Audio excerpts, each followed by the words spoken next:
Well, hello there, family, friends, and YouTube.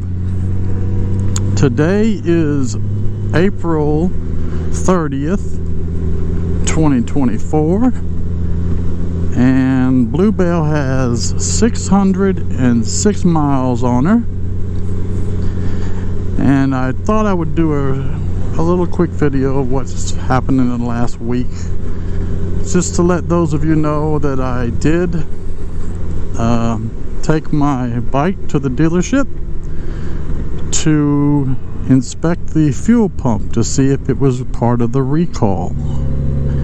And I thought I would be a little bit preemptive, and I went ahead on Sunday night and I took a picture.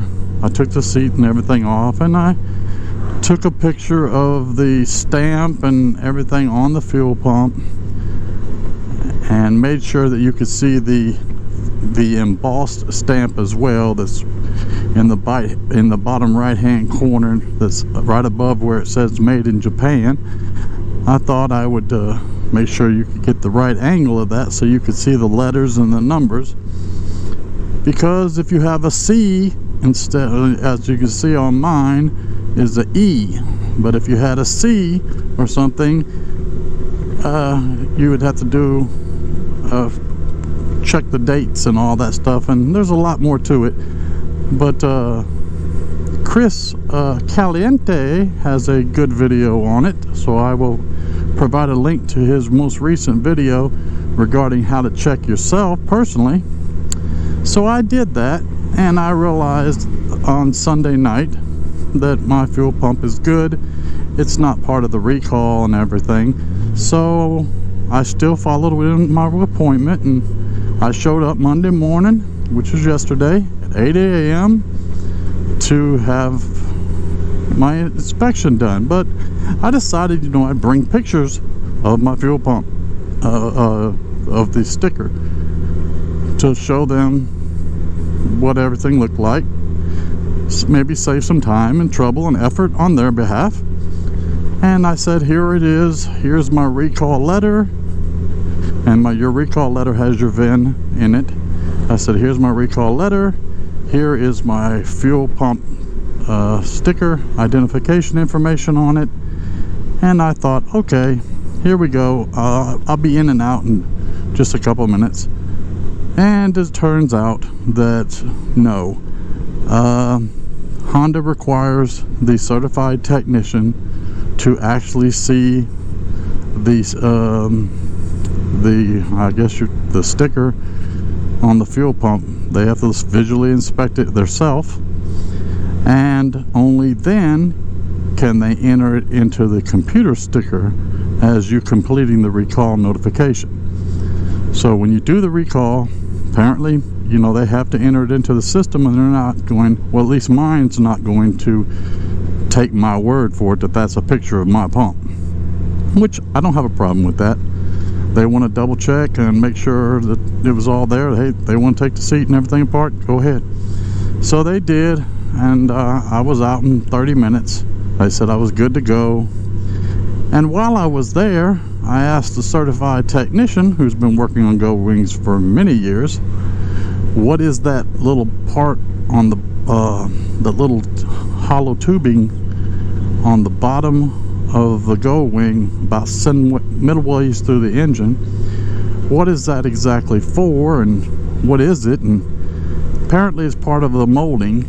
It's just and I asked him, the reason I asked that is because I'm doing this video, which you all will see soon, on this new Big Blue lift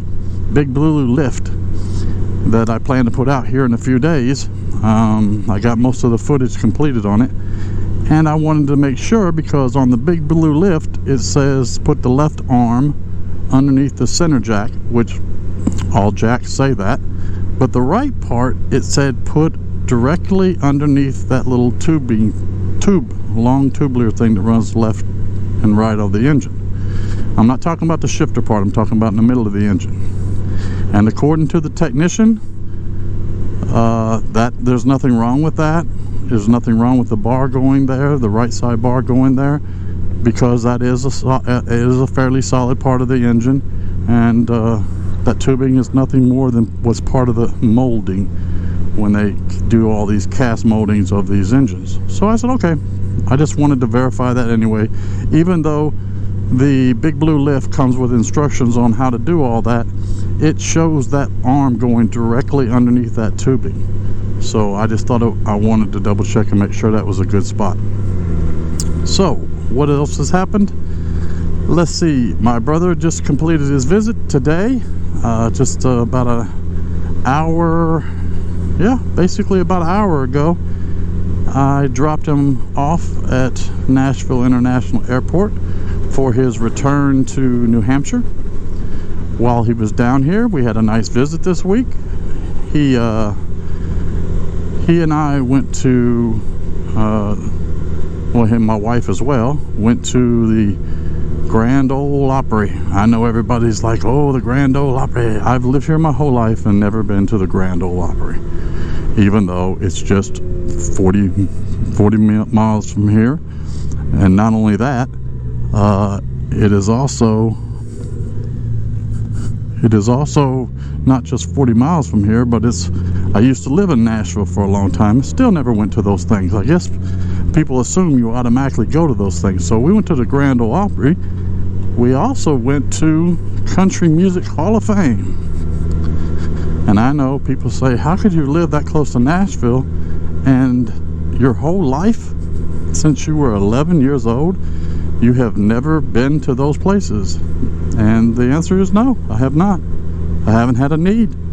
I'm not that type of person. I'm not really big into Hall of Fame things. I'm not big into museums either, you know. I don't know. I guess I don't want to go to some place to see some outfits worn by country music stars, and oh, this is what they wore during the playing of the Grand Ole Opry, or during the Grammys. This is the dress that they wore, or the shoes that they wore. Not a big fan. There is a banjo in there of Taylor Swift's, and the banjo has 13 on it, and it was the banjo that she played during one of the Grammys, which was very impressive. I thought it was neat to see the banjo that she actually played. But I guess you could say I'm one of these type of people. For those of you that follow motorcycle Gold Wing vloggers, I'm sure you're familiar with Cruise Man. Well, if I were ever to go to a museum and they said, hey, this is a Cruise Man museum, I'm not going to care too much about the blue jeans that Cruise Man wore while riding his motorcycle. I'm not going to care about the shoes that he wore. I might be interested in seeing the motorcycle, the all-white motorcycle that he has. I might be interested in seeing that and saying, oh, that's Cruise Man's bike. But all the rest of the stuff, I'm sorry, maybe I'm just different. It doesn't really mean a whole lot. So my brother and I, and my wife, my father-in-law, decided we were also going to go to Fort Campbell. Now, I know I've been on Fort Campbell. I used to live on Fort Campbell when I was a child, and so we decided to go see a few places, because my brother and I wanted to see where my father, you know, because that was the last place he deployed from when he went to Vietnam and was killed. He was killed on May 9th, 1965. And you know, we didn't know a whole lot about him. My brother barely remembers him. As far he remembers little things of holding him in his lap and stuff like that. However, May 9th, 1965, that was prior to the real war kicking off, and my father was killed on Mother's Day, and 4 months later, I was born. So I didn't have the privilege of actually being with my father, but I did was able to go to Fort Campbell, go take my brother through the museum and stuff like that. We were both interested in the Vietnam era things, but we did not know, we were always curious, does anybody know him? Did anybody know my father, our father and stuff? And because, you know, it was early, 1965. You know, he was an advisor. So, and he deployed out of Fort Campbell. So it was interesting to see some stuff, but you know, you're always hoping that you catch a glimpse of maybe some memorabilia of your father in there. But for those of you that follow this channel, and I'm sure you've been through, many of you have been through Vietnam and all that, if you just happen to know Roger James McAllister, he was Sergeant Roger James McAllister when he died. He was 24 years old. If you happen to have been served time with him or anything like that, my brother and I would love to hear from you. You know, if you'd like to share anything, if you knew anything, or if you knew somebody who knew him.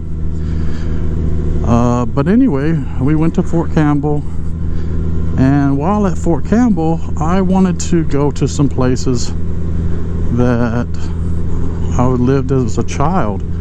I wanted to go to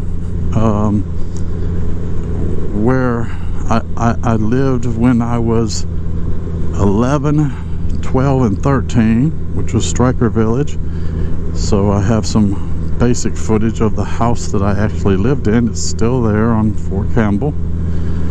And that was a long time ago. This is the first time I had actually seen this since I lived there at ages 11, 12, and 13.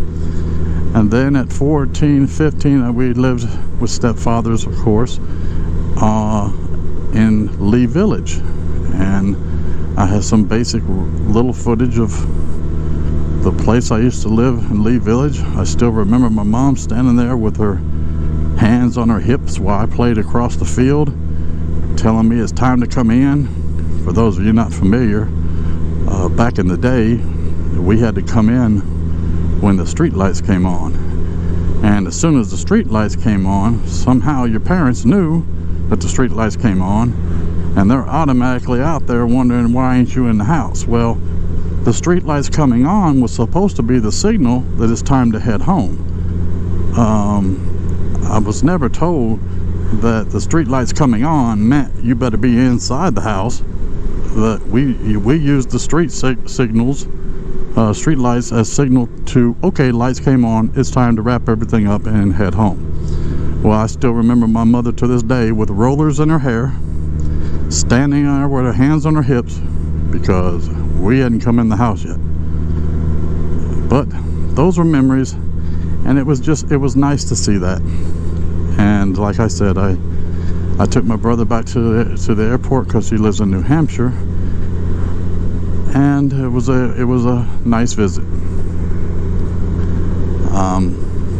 Again, those of you that may have watched this channel or watch this channel, or those of you that follow this channel, you know that I do a lot of documenting of my life, and I do a lot of this information for my children, grandchildren, and stuff like that for the future. So if some of the content about my personal life bores you, I'm sorry, but I am documenting parts of my life, so that's all part of these videos. But anyway, I got the video pump, the fuel pump taken care of,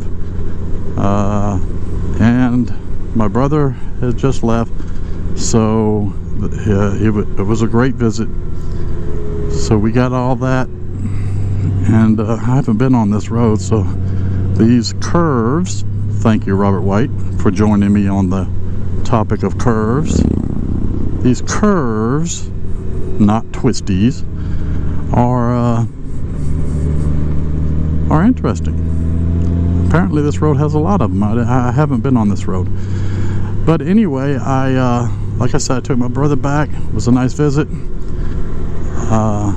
Looking forward to, I went up there this last year. I went up to see him, and we went and seen some stuff in New Hampshire. But you know, New Hampshire's cold most of the time, and just not a cold person. I mean, he left there, came down here, we asked him what to dress for, and he said, And we told them basically dress for the 70s, prepare for the 40s, and be ready for the 80s or 90s, because we never know. It doesn't matter what the forecast says. But he had a good visit. Everything went fine, and I don't want to drag out this video, so let me finish up these curves here. Again, y'all get to see these blossoming of this is spring. Everything's blossoming, including the road and their potholes. So I guess I'll wrap this up. Again, look real soon for a video about this new big blue lift I got. I think you might find the video interesting, because I so far absolutely love this lift, this motorcycle lift.